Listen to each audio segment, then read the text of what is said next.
Tu le sais probablement, j'adore les quiz. Si tu regardes souvent mes vidéos, et aujourd'hui on va faire un quiz, mais on va pas faire un quiz sur les expressions idiomatiques comme d'habitude. On va faire un quiz sur la France, la francophonie, mais surtout le pays, la France. Il y aura de la culture, de la gastronomie, de l'histoire, du vocabulaire, de l'argot, etc. Donc c'est un mélange de plusieurs choses. Il y a 15 questions. Tu peux me dire ton score, ta note sur 15 en commentaire. Donc il y aura des questions plus ou moins évidentes, je pense, et d'autres peut-être un peu plus difficiles. L'idée de toute façon, c'est bien sûr, pourquoi pas, d'apprendre de nouvelles choses avec ce quiz, ces questions, et aussi et surtout de pratiquer ton français, peut-être d'apprendre de nouveaux mots en français. C'est mon objectif principal en créant du contenu. Je suis prof de FLE, français langue étrangère, donc mon objectif premier, c'est ça. Mais pourquoi pas aussi apprendre des choses sur la culture, la géographie, etc.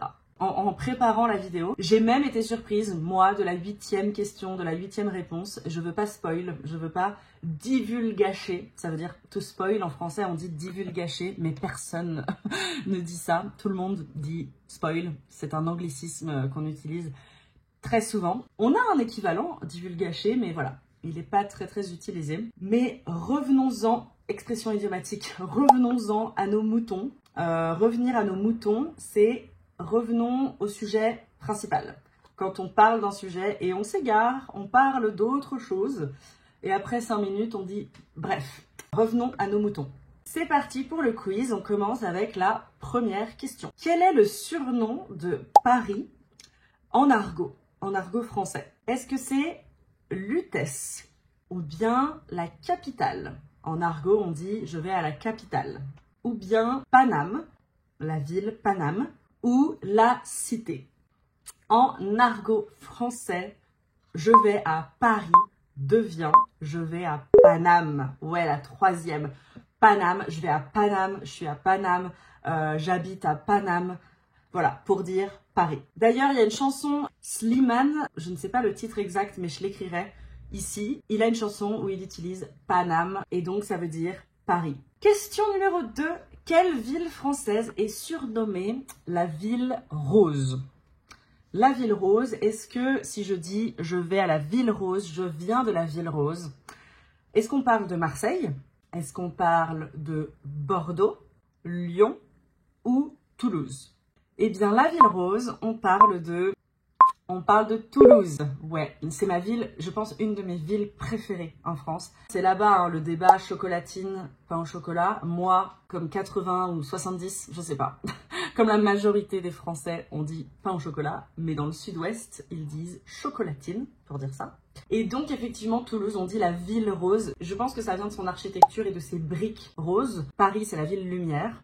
Et Toulouse, c'est la ville rose. Question numéro 3, la plus facile, je pense. Mais si tu n'habites pas en France, peut-être que c'est pas si évident. Quel fleuve, et au pire tu peux découvrir les autres fleuves en France, quel fleuve traverse Paris? La Loire, le Rhône, la Seine, la Garonne. Les 4 fleuves sont en France, existent. C'est pas des noms inventés, au cas où. Donc la bonne réponse à Paris, bien sûr, où on a les bateaux, les péniches. Quand on va se balader le long des quais, on marche le long de la Seine. Ouais, la Seine. Question numéro 4. Quelle région française est célèbre pour ses châteaux? Il y a plusieurs châteaux dans plusieurs endroits, évidemment, plusieurs régions, je voulais dire.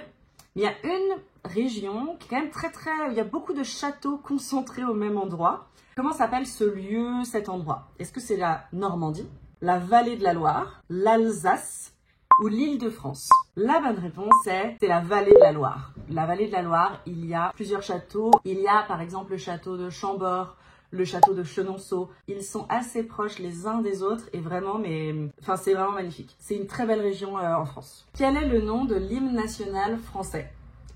L'hymne s'appelle la Marseillaise, le Coq, la Parisienne ou la Baguette. Comment s'appelle notre hymne national en France? L'hymne s'appelle la Marseillaise. Ouais. Question numéro 6. Quelle est la date de la fête nationale en France? Est-ce que c'est le 4 juillet, le 1er mai, le 14 juillet ou le 25 août? La fête nationale française, si tu habites en France, je pense que tu le sais, il y a des défilés militaires, notamment sur les Champs-Élysées, il y a un feu d'artifice. Ce jour-là, c'est le 14 juillet, la prise de la Bastille, 14 juillet, fête nationale française. C'est donc un jour férié, un jour où personne, il y a toujours des gens qui travaillent, mais en théorie, où les gens ne travaillent pas, les magasins sont fermés, etc. Le 1er mai, c'est la fête du travail, c'est aussi un jour férié. Le 25 août, par contre, il ne se passe rien de particulier en France. Question numéro 7. Quel est le monument le plus visité en France? Alors, selon toi, le château de Versailles, c'est pas dans la vallée de la Loire, mais ça vaut le détour. Le musée du Louvre, la Tour Eiffel ou le Mont Saint-Michel. Alors j'ai regardé, il y en a 2 ou 3 qui se battent. Chaque année, ça change, mais il y en a quand même un dernièrement qui est plus visité que les autres. Et il s'agit du musée du Louvre. Ouais, donc avant, je crois que c'était la Tour Eiffel, ça a aussi été le château de Versailles. Dernièrement, aux dernières nouvelles, c'était le musée du Louvre. Question numéro 8. Le Petit Prince d'Antoine de Saint-Exupéry, le livre peut-être que tous tes professeurs ont dû te conseiller de lire quand tu as commencé, quand tu étais débutant en français. Donc Le Petit Prince d'Antoine de Saint-Exupéry est disponible en combien de langues et dialectes? 270 langues ou dialectes, 315 langues ou dialectes, 490 langues ou dialectes ou 600 langues ou dialectes. Le Petit Prince a été traduit combien de fois? J'étais pas du tout sur ce nombre-là de traductions personnellement, mais effectivement, selon le site Le Petit Prince, le 25 juin 2024, dans le cadre du projet Le Petit Prince au chevet des langues du monde, la 600e traduction de ce chef-d'œuvre a été présentée à la Bibliothèque nationale de Panama en Dulegaya, langue du peuple autochtone Guna, originaire du nord-est du Panama et de la Colombie. Donc ouais, c'est près de 600 langues ou dialectes. On passe à la prochaine question. Quel est le sport national en France? Il y en a plusieurs, des sports très populaires. Quel est le sport numéro 1 en France, selon toi? Le rugby, le cyclisme, le tennis ou le football? Alors même si les autres sont très populaires aussi, le sport de loin le plus pratiqué et le plus populaire, le football. C'est vraiment le football de loin. Le rugby est quand même assez populaire. Et le cyclisme, on pourrait penser avec le Tour de France notamment. Le football reste le numéro 1. Question numéro 10. Et tu n'oublies pas de me dire ta note, ton score en commentaire à la fin.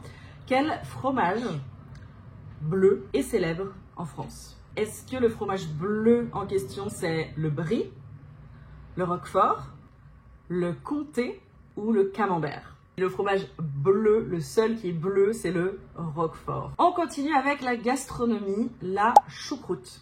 La choucroute, c'est une spécialité d'Alsace, d'Auvergne, de Normandie ou du Pays Basque. J'espère que tu visualises les 4 zones, 4 régions de France. La choucroute, c'est un plat français originaire d'Alsace. Et ça ressemble à ça, avec du chou fermenté. L'Alsace, c'est à côté de l'Allemagne, pour le point géographie. On en mange partout en France, mais ça vient d'Alsace. Quel est le plat traditionnel en Bourgogne? On change de région. En Bourgogne, alors effectivement, il y a le vin qui est très connu en Bourgogne. Et il y a aussi un plat qui est très connu, qui vient de Bourgogne. Est-ce que c'est la bouillabaisse, le cassoulet, le bœuf bourguignon ou la quiche lorraine? Les 4 sont français, les 4 viennent de différentes zones en France. La spécialité qui vient de Bourgogne, c'est le bœuf bourguignon. Un classique, bien sûr. Le bœuf bourguignon, ça vient de Bourgogne. Question numéro 13. Si tu vas au restaurant, à qui tu vas demander conseil pour choisir ton vin? Comment s'appelle cet homme ou cette femme qui va te conseiller sur ton vin en fonction de ce que tu manges, de tes goûts, qui va te conseiller pour choisir ton vin? Est-ce qu'on l'appelle un caviste?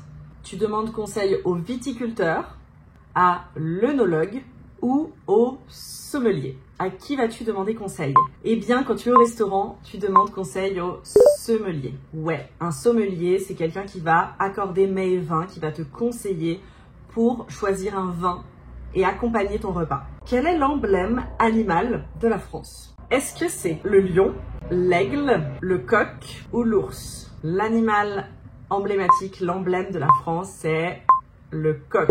Ouais, ça je pense que tu l'avais, l'animal, le coq. Et enfin, dernière question, combien de pays parlent français dans le monde ou combien de pays ont le français en langue officielle? Parmi leurs langues officielles, il y a le français. Est-ce que c'est 10 pays, 20 pays, 29 pays ou 40 pays? La réponse c'est 29. Effectivement, il y a 29 pays où le français est la langue officielle ou une des langues officielles. Bon, bravo à toi, tu as terminé le quiz. Dis-moi ta note, je suis très curieuse de savoir en commentaire. En tout cas, dis-moi ce que tu en as pensé en commentaire. N'hésite pas à t'abonner aussi pour voir les prochaines vidéos. Je reviens très vite avec des recettes en français pour apprendre du vocabulaire, d'autres expressions idiomatiques. On change pas une équipe qui gagne. À bientôt, bisous!